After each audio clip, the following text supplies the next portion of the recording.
Medici hospital Visakhapatnam వారు నిర్వహించు scientific meet కు ముఖ్య అతిథులుగా విచ్చేసిన doctor B Sirisharani, doctor B Jyothirmayi, జాతీయ గ్రామీణ వైద్యుల సంక్షేమ సంఘం అధ్యక్షులు కొండిశెట్టి సురేష్ బాబు మరియు రాష్ట్ర నాయకులు ఆర్ఎస్ నాయుడు తదితర నాయకులు, విశాఖపట్నం జిల్లా నాయకులు ఈ సమావేశంలో పాల్గొనడం జరిగింది.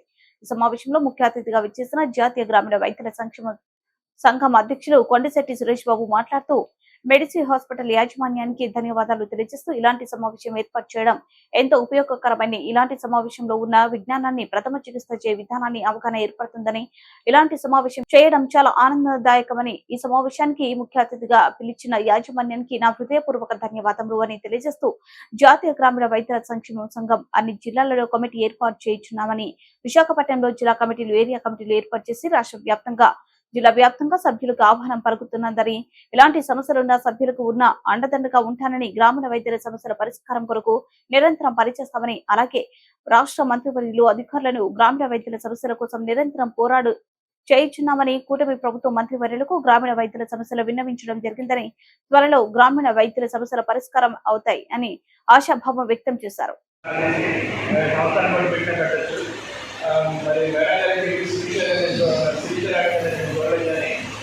ఆవిడ పట్టుదల కృషి వల్ల ఇలాంటి మనం ఒక హాస్పిటల్ కడుతున్నాము అంటే వాళ్ళు ఎంత డిసిప్లిన్గా, వాళ్ళంత క్రమశిక్షణగా పేషెంట్ ఎంత సర్వీస్ ఇస్తే తప్ప ఇంకో హాస్పిటల్ పెట్టలేదు. అలాంటి మేడం గారు ఇది కూడా హాస్పిటల్ విన్నాను. ఇలాంటి టీం పెట్టుకుంటే సంవత్సరానికి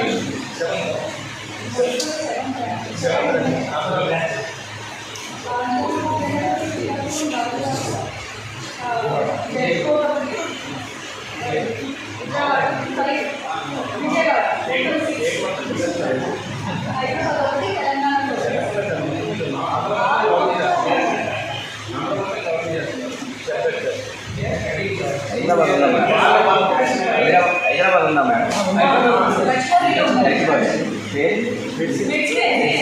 అంటే వాళ్ళ డిసిప్లిన్, వాళ్ళ వర్క్, వాళ్ళ వర్క్ మీద ఉన్న శ్రద్ధ, పేషెంట్ ఎట్టి పరిస్థితుల్లో మనం 100% సాటిస్ఫాక్షన్ చేస్తాము, వాళ్ళకి న్యాయం చేస్తాము అనే అంత డిసిప్లిన్ ఉండబట్టి వాళ్ళు ఎంత ప్రోటీన్లో కూడా మనకి నెలకు హాస్పిటల్ వస్తూ ఉంటుంది కొంతమంది, కానీ ఇంత ప్రోటీన్లో కూడా వాళ్ళు ఇంకొక హాస్పిటల్ పెట్టగలుగుతారు, ఇంత సర్వీస్ ఇవ్వగలుగుతారంటే మేడం గారు ఇలాంటి విషయం పెట్టుకోబట్టి ఐపీఎఫ్ మేడం గారు డాక్టర్ గౌతమ్ గారు అయితే క్లియర్గా చెప్పారు. అన్ని గారు వాళ్ళ క్రమశిక్షణకి, వాళ్ళ డిసిప్లిన్కి, వాళ్ళ వర్క్ విధానాన్ని బట్టి మనం ఖచ్చితంగా మనం తీసుకొచ్చిన పేషెంట్ని 100% మనం న్యాయం చేసుకోవడం అవుతాము.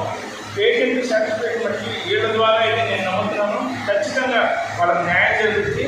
ఇక్కడ అమౌంట్ గురించి కంటే పేషెంట్ సాటిస్ఫాక్షన్ మేడం గారు ఎక్కువ రిఫరెన్స్ ఇస్తున్నట్టున్నారు.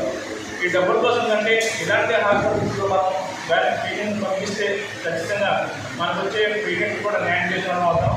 అలాగే నాకు ఈ అవకాశం ఇచ్చిన మేడం గారికి, యాజమాన్యానికి, మెడిసిటీ హాస్పిటల్ వారికి ఇంకొక సంవత్సరం తర్వాత ఖచ్చితంగా మనం ఇదే హాస్పిటల్ ఇలాంటి హాస్పిటల్స్ అభివృద్ధి చెందడానికి మనవంతుగా మనకి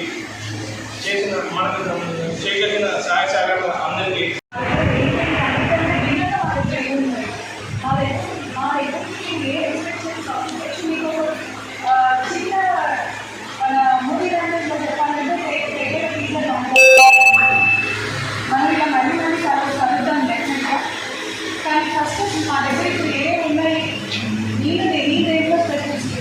మీరు కేసు నా దగ్గర పంపించారంటే దాన్ని ఏ విధంగా నేను దాన్ని డైరెక్ట్ చేస్తాను, ఏ విధంగా దాన్ని హ్యాపీగా సాటిస్ఫైడ్గా మీ దగ్గర మళ్ళీ ఫీడ్బ్యాక్ వస్తుంది అని చెప్తాను. మీకు తెలియడానికి అలాగే మీ గురించి కూడా మీరు తెలుసుకోవడానికి ఏర్పాటు చేయడం జరిగింది. సో నేను బేసిక్ ఆబ్జర్వేషన్ టైప్ అవుతుంది. సో ఏమైనా ఫస్ట్ డెలివరీ నార్మల్ డెలివరీ అయినా అంటే కొంచెం కష్టపడి వచ్చిన తర్వాత మొత్తం లేకుండా నేను నార్మల్ డెలివరీ చేయను. తర్వాత సిలిండరేషన్ అయినా కానీ, ఎమర్జెన్సీలో అయినా కానీ, ఎలక్ట్రిక్గా అయినా కానీ, ఏ టైంలో అయినా కానీ ఇప్పుడు కేవలం అదే సెంటర్లో ఇప్పుడు మనకున్న హాస్పిటల్స్లో ఎటువంటి ఆపర్చునిటీస్ ఉన్నాయి, ఎటువంటి ఫెసిలిటీస్ ఉన్నాయి అనేది మీరు చెప్పలేదు. కానీ మాకైతే మాత్రం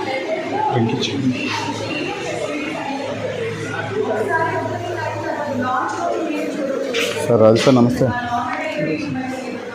లేట్ అయిపోయారు మాకు బెనిఫిట్స్ డెఫినెట్గా ఉంటాయి. So we can deal with all 5 pregnancies. ఎటువంటి ప్రెగ్నెన్సీ అయినా ఏ టైంలో అయినా వీఆర్ జస్ట్ టాలరేట్. ఎటువంటి డాక్టర్ లేదు అని చెప్పి మీరు పేషెంట్ అయితే ఖచ్చితంగా వెళ్ళండి. మీరు గమనించండి, కేసు డెఫినెట్గా ఏ టైంలో అయినా ఒక్క కాల్ అంటే మేమందరం 1 కాల్. ఓకే, 5 ప్రెగ్నెన్సీస్ అనేది డీల్ చేస్తాము. Normal deliveries, parents deliveries, emergency and electric caesarean sections అవన్నీ కూడా మేము డీల్ చేయాలి. అండ్ నెక్స్ట్ వచ్చేసి సర్జరీస్ అండి. సర్జరీస్ గురించి ఇప్పుడు ఐ గాట్ ట్రైనింగ్ అంటే డాక్టర్ మధ్య అనగలమా మీలో ఎంతమందికి తెలుసు తెలియదు కానీ ఒకసారి గుర్తులో చూడండి ఆ మేడం గురించి నాలుగు మంది పేరు వస్తుంది. మేడం పద్మశ్రీ అవార్డు ప్లస్ అటువంటి మేడం దగ్గర నాకు వైజాగ్ ఐజీఎస్ అనేది కూడా మనం పెట్టి తెలుగుతారు. ఇది మేడం కూడా మీ అందరికీ బాగా తెలుస్తుంది. ఇంకోటి ఏంటంటే మీకు ఎప్పుడు కూడా మన దీంట్లో కూడా మీ దీని గురించి మేము నాకు తెలిసేవాళ్ళం. ఇప్పుడు మేడంతో ఎప్పుడు కూడా ఇంట్రాక్ట్ అవ్వదు. సో ఇప్పుడు ఏంటంటే మనం గ్రో అయ్యాం. మెడిసిన్ హాస్పిటల్కి మీ తాలూకా సపోర్ట్ అనేది చాలా ఇంపార్టెంట్. ఎలాగైతే మీరు అందరూ వైజాగ్ ఐజీఎస్ సెంటర్కి ఎలాగైతే మీరు సపోర్ట్ చేస్తారో ఈ గ్రోత్లో మీ భాగస్వామ్యం కూడా ఉంది సార్. మెయిన్ మూడు ఏంటంటే చెప్పండి, ఇది మనం చూసుకున్నట్లయితే సార్ ఏ కేసు అయినా మీకు సంబంధించిన నియమిత ఏరియాలో ఫస్ట్ ఎంత పెద్ద కన్సల్టెంట్ అయినా కూడా మిమ్మల్ని సంబంధించుకోవడానికి ఎవరు మీరు రిఫర్ చేస్తుంటే వెళ్తారు. Most of the cases above 90% తీసుకున్నారు. అలాంటి టైంలో మనం మెడిసిన్ మీద మీరు మీకు ఒక అవగాహన ఉండకపోతే మీరు ఇక్కడ కేసెస్ పంపిస్తే 24/7 మనం అందుబాటులో ఉంటాం. పేషెంట్ ఫ్రెండ్లీగా ఉంటారు ఈ సెంటర్. మీకు కూడా టైం టు టైం